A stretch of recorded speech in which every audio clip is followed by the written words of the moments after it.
ಮೂಡಿಗೆರೆ ಶಾಸಕರ ವಿರುದ್ಧ ಅಪಪ್ರಚಾರದ ಸಂಚು. ತಾಲೂಕು ಬ್ಲಾಕ್ ಕಾಂಗ್ರೆಸ್ ಅಧ್ಯಕ್ಷರು. ಕಾಂಗ್ರೆಸ್ ಪಕ್ಷದಲ್ಲಿ ತಾಲೂಕು ಹಾಗೂ ಜಿಲ್ಲಾ ಸಮಿತಿ ಗಮನಕ್ಕೆ ಬಾರದೆ ಪಕ್ಷದ ವಿರುದ್ಧ ಯಾವುದೇ ಹೇಳಿಕೆ ನೀಡಬಾರದು ಎಂದು ಬ್ಲಾಕ್ ಕಾಂಗ್ರೆಸ್ ಅಧ್ಯಕ್ಷ ಎಚ್.ಜಿ. ಸುರೇಂದ್ರ ಹೇಳಿದರು. ಅವರು ಶನಿವಾರ ಸುದ್ದಿಗೋಷ್ಠಿಯಲ್ಲಿ ಮಾತನಾಡಿ, ನಯನ ಮೋಟಮ್ಮ ಅವರು ಶಾಸಕರಾದ ಬಳಿಕ ಕ್ಷೇತ್ರದ ಬಹುತೇಕ ಎಲ್ಲ ದೇವಸ್ಥಾನಗಳಿಗೆ ಅನುದಾನ ನೀಡಿದ್ದಾರೆ. ಪಕ್ಷ ಭೇದ ತಾರತಮ್ಯ ಮಾಡದೆ ವಿಭಿನ್ನವಾದ ಆಡಳಿತ ನೀಡುತ್ತಿದ್ದಾರೆ. ಇದನ್ನು ಸಹಿಸಿಕೊಳ್ಳದ ಕೆಲವರಿಂದ ಅಪಪ್ರಚಾರ ನಡೆದಿದೆ. ನಮ್ಮ ಪಕ್ಷದಿಂದ ಶಾಸಕರ ವಿರುದ್ಧ ಹೇಳಿಕೆ ಕೊಟ್ಟಿರುವುದನ್ನು ಜಿಲ್ಲಾ ಸಮಿತಿ ಕ್ರಮ ವಹಿಸಲಿದೆ. ಈಗಾಗಲೇ ಶಾಸಕರು ಸಾಮಾಜಿಕ ಜಾಲತಾಣಗಳಲ್ಲಿ ಸ್ಪಷ್ಟನೆ ನೀಡಿದ್ದಾರೆ. ಮುಂದಿನ ದಿನಗಳಲ್ಲಿ ಸುದ್ದಿಗೋಷ್ಠಿ ನಡೆಸಿ ಎಲ್ಲಾ ಪ್ರಶ್ನೆಗಳಿಗೆ ಅವರೇ ಉತ್ತರ ನೀಡಲಿದ್ದಾರೆ ಎಂದು ತಿಳಿಸಿದರು.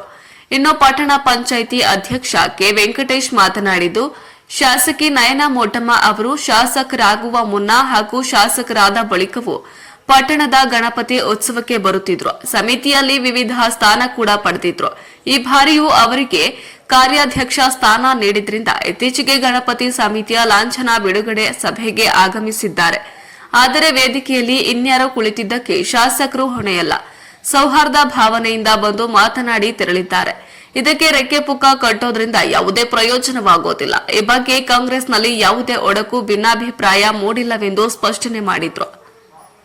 ಇನ್ನು ಸುದ್ದಿಗೋಷ್ಠಿಯಲ್ಲಿ ಪಟ್ಟಣ ಪಂಚಾಯಿತಿ ಉಪಾಧ್ಯಕ್ಷ ರಮೇಶ್ ಹೊಸ್ಕೆರೆ, ಸದಸ್ಯ ಹಂಜಾ, ಕಳಸಾ ಬ್ಲಾಕ್ ಅಧ್ಯಕ್ಷ ಶ್ರೇಣಿಕ್, ಅಲ್ದೂರ್ ಬ್ಲಾಕ್ ಅಧ್ಯಕ್ಷ ಮಹಮ್ಮದ್ ಮುದಾಬಿರ್, ಯುತ ಕಾಂಗ್ರೆಸ್ ಅಧ್ಯಕ್ಷ ಮಹಮ್ಮದ್ ಇಮ್ರಾನ್, ಹರ್ಷ ಮೇಲ್ವಿನ್, ಸಂಪತ್ ಬಿಳಗುಳ, ಬಿಜಿ ಶ್ರೀನಾಥ್ ಸೇರಿದಂತೆ ಎಲ್ಲಾ ಹೋಬಳಿ ಅಧ್ಯಕ್ಷರು ಉಪಸ್ಥಿತರಿದ್ದರು. ವರದಿ ಪ್ರಕಾಶ್ ಬಕ್ಕಿ, ಪ್ರಜಾಪವರ್ ಟಿವಿ, ಮೂಡಿಗೆರೆ. ನೀವು ಕಚೇರಿ ಕರೆದ್ಬಿಟ್ಟು ವಿಚಾರಿಸಿದ್ದೀರಾ ಅಥವಾ ಅವ್ರ ಮೇಲೆ ಯಾವ್ದಾದ್ರು ಕ್ರಮ ಕೈಗೊಳ್ಳೋದಕ್ಕೆ ನೀವು ಜಿಲ್ಲಾಧ್ಯಕ್ಷರಿಗೆ ಹೇಳಿದ್ರೆ ಅಥವಾ ರಾಜ್ಯಾಧ್ಯಕ್ಷರಿಗೆ ಹೇಳಿದ್ದೀರಾ? ನಿಮ್ಗೆ ಒಳಗಡೆನೆ ಈ ತರ ಹೇಳಿಕೆ ಕೊಡ್ತಾರೆ ಅಂತ ಹೇಳಿ ಹೊರಗಡೆ ಜನಗಳು ಕೊಡ್ತಾರೆ, ಸರಿ ಅಲ್ವಾ? ಇಲ್ಲ, ಇದರಲ್ಲಿ ಕಚೇರಿ ಕರೆಯ ಪ್ರಶ್ನೆ ಅಂದ್ರೆ ಅವರಿಗೆ ಆ ದಿವಸನೇ CM ಪ್ರೋಗ್ರಾಮ್ ಇತ್ತು. ಎಲ್ಲ ಜಿಲ್ಲೆಯ ಶಾಸಕರುಗಳನ್ನ ಕರೆದಿದ್ರು. ನಿಮಗೂ ಅದು ಗೊತ್ತಿರಬಹುದು. ಅವರು ಸ್ವಲ್ಪ ಆ ಕಾರ್ಯಕ್ರಮಗಳಲ್ಲಿ ಈ ತರ ಕಾರ್ಯಕ್ರಮಗಳಲ್ಲಿ ಅವರು ಬಿಸಿ ಇದ್ದಾರೆ. ನಮ್ಗಳಲ್ಲಿ ಫೋನ್ನಲ್ಲಿ ನಿರಂತರ ಟಚ್ ಅಲ್ಲಿದ್ದಾರೆ. ಆಮೇಲೆ ಜಿಲ್ಲಾಧ್ಯಕ್ಷರಿಗೂ ವಿವರಣೆ ತಗೊಂಡಿದ್ದಾರೆ. ನಮ್ಮ ಹತ್ರ KPCCನಲ್ಲೂ ವಿವರಣೆ ತಗೊಂಡಿದ್ದಾರೆ ಏನೇನು ನಡೆದಿದೆ ಅಂತ ಹೇಳಿ. ಇವಾಗೇನು ಮೊದಲಿನಂಗೆ ಲ್ಯಾಂಡ್ ಫೋನ್ ಅಲ್ಲ ಸ್ವಾಮಿ, ಈಗ ನಿಮ್ದು ಮೀಡಿಯಾದಲ್ಲಿ ಇಮಿಡಿಯೇಟ್ ಆಗಿ ಎಲ್ಲ ಸರ್ಕ್ಯುಲೇಟ್ ಆಗಿರ್ತದೆ ಏನು ಅಂತೇಳಿ ಆ ವಿಚಾರದಲ್ಲಿ ಎಲ್ಲವನ್ನು ಮಾತಾಡಿರ್ತಾರೆ. ಅಂಥದ್ದೇನಾಗಿಲ್ಲ. ಆದ್ರೆ ನಾನು ಕೊನೆಯದಾಗಿ ಮತ್ತೊಮ್ಮೆ ನಮ್ಮ ಈ ಮಾಧ್ಯಮದ ಮೂಲಕ ನಮ್ಮ ಎಲ್ಲ ಕಾರ್ಯಕರ್ತರಿಗೆ ನನಗೆ ನಿರಂತರವಾಗಿ ಇವತ್ತು ಸಮೇತ ನಾನು ಬರಬಾರ್ದು ಅಂತಿದ್ದೇನೆ. ಇನ್ನೇನು ನಾನು ಜಿಲ್ಲಾಧ್ಯಕ್ಷರು ಸಮೇತ ನನಗೆ ಜೋರು ಮಾಡಿದ್ದಾರೆ. ನೀವು ಮತ್ತೆ ನಮ್ಮ ಕಾರ್ಯಕರ್ತರು ತಪ್ಪು ಮಾಡೋದು, ಮತ್ತೆ ಹೇಳಿಕೆ ಕೊಡೋದು, ಮತ್ತೆ ಮೀಟಿಂಗ್ ಮಾಡೋದು, ಇವನ್ನೆಲ್ಲ ಸಂಪೂರ್ಣ ಕಡ್ಡಾಯವಾಗಿ ನಿಲ್ಲಿಸಬೇಕು. ನೀವು ಇಲ್ಲ ನೀವೇ ನಿಲ್ಲಿಸ್ತೀರಾ ಅಥವಾ ನಾನು ಬಂದು ಕ್ರಮ ಕೈಗೊಳ್ಬೇಕಾ ಅಂತ ಹೇಳಿ ನನಗೆ ಎಚ್ಚರಿಕೆ ಕೊಟ್ಟಿದ್ದಾರೆ. ದಯವಿಟ್ಟು ಮಾಧ್ಯಮದವರು ನಾನು ಕೈ ಮುಗಿದು ಕೇಳ್ತೀನಿ, ಯಾವ್ದನ್ನು ಇನ್ನು ಶಾಸಕರು ಬಂದು ಯಾವುದೇ ಹೇಳಿಕೆಗಳನ್ನ ಕೊಡಬೇಡಿ. ಎಚ್ಚರಿಕೆ, ಮುಂದೆ ನಿಮ್ಮ ಭವಿಷ್ಯಕ್ಕೆ ತೊಂದರೆ ಆಗ್ತದೆ. ಕಾರ್ಯಕಾರಿಕ ಜಿಲ್ಲಾಧ್ಯಕ್ಷರು ಮತ್ತೆ KPCCನಲ್ಲೂ ಎಚ್ಚರಿಕೆ ಕೊಟ್ಟಿದ್ದಾರೆ. ಎಲ್ಲವೂ ಅವ್ರಿಗೆ ಗಮನಕ್ಕೆ ಹೋಗ್ತದೆ. ನೀವು ದಯವಿಟ್ಟು ಯಾರು ಯಾವುದೇ ಹೇಳಿಕೆಗಳನ್ನ ಕೊಡಬೇಡಿ, ಯಾರ ಬಗ್ಗೆನೂ ಅಪಪ್ರಚಾರನ ಮಾಡಕ್ ಹೋಗ್ಬೇಡಿ. ಸೌಹಾರ್ದವಾಗಿ ಚೆನ್ನಾಗಿರೋಣ. ನಾವೆಲ್ಲ ಹಿಂದೂ ಮುಸ್ಲಿಂ ಎಲ್ಲ ಜಾತಿಯವರು ಒಟ್ಟಿಗಿದ್ದೀವಿ. ಹಾಗೆ ಮಾಧ್ಯಮದವರು ಅಷ್ಟೇ ನಮ್ಗೆ ಇಲ್ಲಿವರೆಗೂ ತುಂಬಾ ಸಹಕಾರ ಕೊಟ್ಕೊಂಡು ಬಂದಿದ್ದೀರಿ. ದಯವಿಟ್ಟು ಶಾಸಕರು ಬರೋ ತನಕ ಇದಕ್ಕೊಂದು ಅಂತಿಮ ನಾವು ನಿಮ್ಗೆ ಕರೆಸಿ ಒಂದು ಮಾತಾಡ್ತೀವಿ. ಇನ್ನೂ ನಮ್ಮ ಸೀನಿಯರ್ ಲೀಡರ್ಸ್ ಗಳೆಲ್ಲ ಇದ್ದಾರೆ. ದೂರ್ತಂತರು ಆಲ್ದೂರ್ ಭಾಗದಲ್ಲಿ ಕೃಷ್ಣೇಗೌಡರು ಇದ್ದಾರೆ, ನಮ್ಮ ಭಾಗದಲ್ಲಿ ಜಯರಾಮು, ಮನು, ವಿನಯ್, ಈಗೀಗ ಒಳ್ಳೊಳ್ಳೆ ಮುಖಂಡರುಗಳಿದ್ದಾರೆ ಬಹಳಷ್ಟು ಜನ. ಆಮೇಲೆ ಕಳಸಾ ಭಾಗದಲ್ಲೂ ಒಳ್ಳೊಳ್ಳೆ ಕ್ಲಾರಿಫಿಕೇಶನ್ ಕೊಡ್ತೀವಿ. ಅದ್ರ ದಶೆ ಇಲ್ಲ. ನೀವು ಸುಮ್ಮನೆ ಯಾವುದನ್ನು ಹೀಗಂತೆ ಆಗಂತೆ ಅನ್ನೋ ಒಂದು ಇದು ಬೇಡ. ಅಂಥದ್ದೇನು ನಮ್ಮ ಶಾಸಕರ ತಪ್ಪು ಮಾಡಿಲ್ಲ. ಕ್ಲಾರಿಫಿಕೇಶನ್ ಅಂದಿದ್ದು ಗಣಪತಿ ಕಾರ್ಯಕ್ರಮ ಹೋಗಿದ್ದಕ್ಕ ಅಥವಾ ನಿಮ್ಮ ವಕ್ತಾರರು ಹೇಳಿಕೆ ಕೊಟ್ಟಿದ್ದಾರೆ? ಅಲ್ಲಲ್ಲ, ಈಗ ಗೊಂದಲ ನೋಡಿ. ವಕ್ತಾರರು ಹೇಳಿಕೆ ಕೊಟ್ಟಿದ್ದ ಪ್ರಶ್ನೆ ಅಂತಲ್ಲ. ಈಗ ನಮ್ಮ ಮಿತ್ರರು ನೀವೇ ಹೇಳಿ ಈ ತರ ಎಲ್ಲ ಹರಿದಾಡ್ತಿದೆ ಸುದ್ದಿ, ಈ ತರ ಹರಿದಾಡ್ತಿದೆ ಅಂತ. ನ್ಯಾಚುರಲ್, ನನಗೂ ತುಂಬಾ ಬೇರೆ ತರ ಫೋನ್ಗಳು ಬರ್ತಾವೆ ಅಧ್ಯಕ್ಷರಾದ್ಮೇಲೆ, ಹೀಗ ಅಧ್ಯಕ್ಷರೇ ಅಂತ. ಅದಕ್ಕಾಗಿ ಅದೆಲ್ಲದಕ್ಕೂ ತೆರೆ ಎಳೆಯಕ್ಕಾಗಿ ನಾನು ಈ ಮಾಧ್ಯಮ ಮೂಲಕ ಯಾರು ಯಾವುದೇ ಗೊಂದಲಕ್ಕೆ ಕಾರಣ ಆಗ್ಬೇಡಿ, ಯಾವುದೇ ಹೇಳಿಕೆಗಳನ್ನ ಕೊಡಬೇಡಿ. ಅಂದ್ರೆ ಅವ್ರನ್ನ ದಾರಿ ತಪ್ಪಿಸೋದಂದ್ರೆ ನಾನು ಹೇಳೋದು ಅವ್ರ ಹೆಸರನ್ನು ಕೆಡಿಸಬೇಕು ಅಂತೇಳಿ ಕೆಲವು ಜನ ಹೇಳ್ತಿದ್ದಾರೆ. ಏನಂತ ಅವರು ಹಿಂದೂ MLA, ಅದೇ ಹಿಂದೂ MLA ಅಂತ ಅವ್ರು ಹೇಳ್ತಾರೆ. ನಯನ ಮೋಟಮ್ಮ ಮತ್ತು ಹಿಂದೂ ಅಂತಾನೆ ಗೊತ್ತಾಗೋದಲ್ಲ. ಅದ್ರಲ್ಲಿ ನಯನ ಪರ್ವೀಸ್ ಹಿಂದೂ ಅಂತ ಏನು ಬಂದಿಲ್ಲಲ್ಲ. ಅಲ್ವಾ?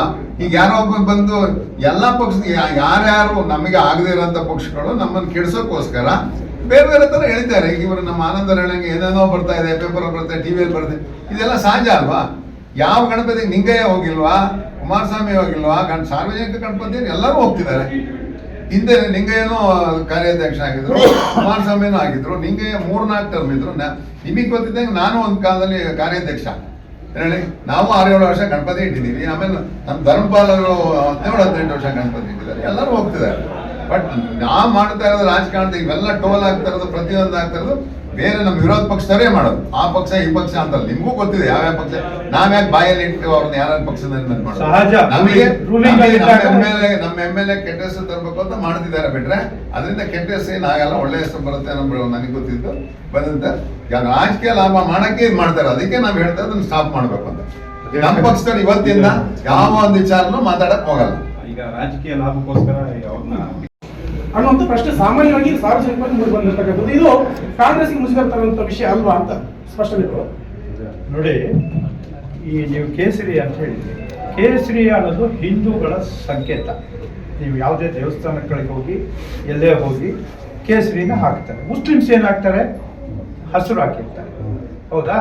ಕ್ರಿಶ್ಚಿಯನ್ಸು ಅವ್ರದ್ದೊಂದು ಸಿಲುಬೆನ ಹಾಕಿ, ಈ ತರ ಅದೊಂದು ಸಂಕೇತ, ಗೊತ್ತಾಯ್ತಲ್ಲ? ಇದರಲ್ಲಿ ಈ ಗಣಪತಿ ಅವರ ಉದ್ದೇಶ, ನಮ್ಮ MLA ಅವರ ಉದ್ದೇಶ ಏನಿತ್ತು, ಇದರಲ್ಲಿ ರಾಜಕಾರಣ ಬೇಡ, ಪಕ್ಷಾತೀತವಾಗಿ ಮಾಡೋಣ, ಎಲ್ಲರೂ ಒಟ್ಟಿಗೆ ಸೇರಿ ಮಾಡೋಣ ಅನ್ನೋ ಒಂದು ದೃಷ್ಟಿನಲ್ಲಿ ಅವರು ಶಾಲೆ ಹಾಕಿದ್ದು ಏನು ತಪ್ಪಲ್ಲ ಅಂತೇಳಿ ಜನ ಹೇಳ್ತಾ ಇದ್ದಾರೆ. ಮುಸ್ಲಿಮ್ಸ್ ಸಮೇತ ತುಂಬಾ ಜನ ಶಾಲೆ ವಿಷಯ ಬಂದಿಲ್ಲ. ಕೇಸರಿ ಅಂದ್ರೆ ಸಂಘ ಪರಿವಾರದವರು, ಬಿಜೆಪಿ ಕೆಲವು ನಾಯಕರುಗಳು ಸಂವಿಧಾನಕ್ಕೆ ವಿರುದ್ಧವಾದಂತಹ ಹೇಳಿಕೆಗಳನ್ನ ಕೊಡ್ತಾ ಇದ್ರು. ಸೊ ಇದರಿಂದ ರೊಚ್ಚಿಗೊಂಡಂತಹ ಇಡೀ ದೇಶದಲ್ಲಿ, ಎಸ್ಪೆಷಲಿ ಕರ್ನಾಟಕದಲ್ಲಿ ಎಲ್ಲರೂ ಕೂಡ ಎಲ್ಲ ಪಕ್ಷಾತೀತವಾಗಿ ಜಾತಿಯ ಅದೇ ದೇವಸ್ಥಾನದ ಫಂಕ್ಷನ್ಗೆ ಹೋದ ವರ್ಷ ನಾನು ಹೋಗಿದ್ದೆ. ಅದರಲ್ಲಿ ಬನಶಂಕರಿ ದೇವಸ್ಥಾನ ಬೆಂಗಳೂರು, ಆ ಶಾಲ್ ಹಾಕ್ತಾರೆ, ಏನು ಹಳದಿ ಬಣ್ಣ, ಅದು ಹಿಂದೂ ತ್ಯಾಗದ ಸಂಕೇತ, ಅವ್ರ ಹಿಂದೂ ಧರ್ಮದ ಸಂಕೇತ. ಅದ್ರಲ್ಲಿ ಹಾಕೋದು ತಪ್ಪು ಏನು ಇಲ್ಲ. ನಾನು ಹೋಗಿದ್ದೀನಿ, ಇವ್ರು ಹೋಗಿದ್ದು ದೇವ್ರ ಫಂಕ್ಷನ್ಗೆ, ದೇವ್ರ ಭಕ್ತಿಯಿಂದ ಮಾತಾಡಿದ್ರು ಅದ್ರಲ್ಲಿ ಏನು ತಪ್ಪಿಲ್ಲ. ಮತ್ತು ಒಂದು ನಿಮ್ಮ ಪ್ರಶ್ನೆಗೆ ಉತ್ತರ ಸಿಕ್ಕಿದೆ. ಈಗ ಮುತಾಲಿಕ್ರವ್ರು ಬರೋದು ಪತ್ರಿಕಾ ಮಾಧ್ಯಮದಲ್ಲಿ, ಅಂದ್ರೆ ಏನು ಗಣಪತಿ ಸೇವಾ ಸಮಿತಿಯವರು ಪ್ರಚಾರ ಮಾಡ್ತಿದ್ರು. 2 ದಿವಸ ಮುಂಚೆನೆ ಪ್ರಮೋದ್ ಮುತಾಲಿಕ್ ಮೂಡಿಗೆರೆ ಬರೋದು ಗೊತ್ತಿದೆ, ಎಲ್ಲರಿಗೂ ಗೊತ್ತಿರೋ ವಿಚಾರ. ಆ ರೀತಿ ಒಂದು ಅಹಿತ ಘಟನೆಗಳು ನಡೀತವೆ, ನಮ್ಮ ಅವ್ರನ್ನ ಕೋಮುವಾದಿಯವನು ಅಂತ ಹೇಳ್ಕೊಂಡು ಯಾರಾದ್ರೂ ಕಂಪ್ಲೇಂಟ್ ಮಾಡಿದಾರ? ಈಗ ಶಾಸಕರಿದ್ರು, ಶಾಸಕರ ಹತ್ರ ಪ್ರಶ್ನೆ ಮಾಡ್ಬೋದಿತ್ತು, ಅವ್ರನ್ನ ನಮ್ಮ ಕ್ಷೇತ್ರಕ್ಕೆ ನೀವು ಬರೋದು ಬಿಡಬೇಡಿ. ಸಚಿವರಿದ್ದಾರೆ, ಯಾರ ಗಮನಕ್ಕೆ ತಂದು ಜಿಲ್ಲಾಡಳಿತ ಅಥವಾ SP ಲೆವೆಲಲ್ಲಿ ಅವ್ರನ್ನ ಏನಾದ್ರು ತಡೆ ಹಿಡಿದ್ರ? ಇವರು ಕಾರ್ಯಕ್ರಮಕ್ಕೆ ಬಂದಾದ್ಮೇಲೆ, ಕಾರ್ಯಕ್ರಮದ ಲೋಗೋ ಉದ್ಘಾಟನೆ ಆದ್ಮೇಲೆ, ವೇದಿಕೆ ಹಂಚ್ಕೊಂಡ್ಮೇಲೆ ಈ ಪ್ರಶ್ನೆ ಮಾಡೋದು ಎಷ್ಟು ಮಟ್ಟಿಗೆ ಸರಿ ಅನ್ನೋದು ನಮ್ಮ ಪ್ರಶ್ನೆ. ಫಸ್ಟು ಯಾರೋ ಒಬ್ಬ ಕಳ್ಳತನ ಮಾಡಿ ಊರ್ ಬಾಗಿಲು ಹಾಕೋಣ, ನಮಗೆ ಒಂದು ಆತಂಕ ಉಂಟಾಗುತ್ತೆ. ಇವರು ಯಾವ ಪಕ್ಷಕ್ಕೆ ಹೋಗ್ತಾರೆ ಅನ್ನೋದು ಸ್ವಲ್ಪ ಹೊರಗಡೆ ಬಂದಿರೋ ವಿಚಾರ. ನಿಮಗೆ ಹೇಗೆ ಈಗ ಸೋಷಿಯಲ್ ಮೀಡಿಯಾದಲ್ಲಿ ಓಡಾಡ್ತಾ ಇದೆ ವಿಚಾರಗಳು, ಅದೇ ತರ ಇದು ಓಡಾಡಿರೋ ವಿಚಾರ. ಅವ್ರು ಯಾವ ಪಕ್ಷದಲ್ಲಿ ಬಿಂಬಿಸ್ಕೊಂತಾರೆ, ಏನು ಮುಗಿಸ್ಕೊಂತಾರೆ ಅನ್ನೋ ವಿಚಾರ ಬಂದಿರೋದು. ಅಲ್ಲಿ ಮಾತುಕತೆ ಆಗಿಲ್ಲ, ಅಷ್ಟಲ್ಲೇ ಇದ್ದೇ ಅವ್ರು ಹೇಳಿರೋದಪ್ಪ. ಅಲ್ಲೇ ಅಲ್ಲ, ಎಲ್ಲ ಆಗಿರೋದು ಕಾಂಗ್ರೆಸ್ ನೋಡಿ ಅವ್ರು ಹೇಳ್ತಿದ್ದಾರೆ, ಅವರು ಯಾವ ಪಕ್ಷದಲ್ಲಿ ಬೇಕಾದ್ರೂ ನಿಂತರು ಗೆಲ್ತಾರೆ, ಅವರು ಎಲ್ಲ ಪಕ್ಷದವರು ಅವ್ರನ್ನ ಆಹ್ವಾನ ಮಾಡ್ಕೊಳ್ಳಿಕ್ಕೆ ಕರ್ಸ್ಕೊಳಕ್ಕೆ ರೆಡಿ ಇದ್ದಾರೆ ಅಂತ ಹೇಳ್ಕೊಂಡು ಅಲ್ಲಿಗೆ ಕಾಂಗ್ರೆಸ್ ಪಕ್ಷಕ್ಕೆ ಮುಜುಗರ ಮಾಡಂತ ಒಂದು ವಿಚಾರ.